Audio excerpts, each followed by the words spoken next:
અને ન માત્ર મહીસાગરમાં પરંતુ અમદાવાદ શહેરમાં પણ વેસ્ટર્ન ડિસ્ટર્બન્સની અસર જોવા મળી રહી છે। આજે શહેરમાં વહેલી સવારથી જ વાદળછાયું વાતાવરણ જોવા મળી રહ્યું છે।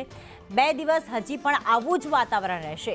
હવામાન વિભાગે વાતાવરણ પર અનુમાન વ્યક્ત કર્યું છે, કારણ કે છેલ્લા 2 દિવસથી અમદાવાદવાસીઓ જે 12 ડિગ્રી ઠંડીનો સામનો કરી રહ્યા હતા, હવે એ જ જે ઠંડી છે તે ઘટી છે અને સાથે સાથે વેસ્ટર્ન ડિસ્ટર્બન્સની અસરથી વાદળછાયું વાતાવરણ, ધુમ્મસભર્યું વાતાવરણનો લોકો અનુભવ કરી રહ્યા છે અને જેના કારણે ઉકળાટ પણ વધ્યો છે।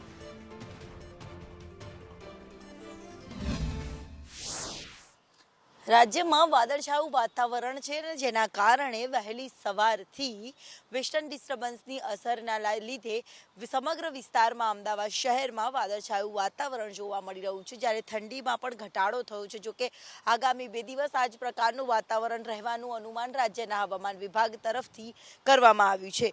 સાથે જ હવે ઠંડીનો ચમકારો છે તે ઘટી રહ્યો છે અને સાથે સાથે મહત્તમ તાપમાન છે તેમાં પણ વધારો થઈ રહ્યો છે, એટલે કે થોડા દિવસ સુધી 2 દિવસ સુધી બેવડી ઋતુનો અહેસાસ થઈ શકે તેવું અનુમાન રાજ્યના હવામાન વિભાગ તરફથી કરવામાં આવ્યું છે। કેમેરામેન પુખરાજ શર્મા સાથે દિવ્યા ચૌહાણ, સંદેશ ન્યૂઝ, અમદાવાદ।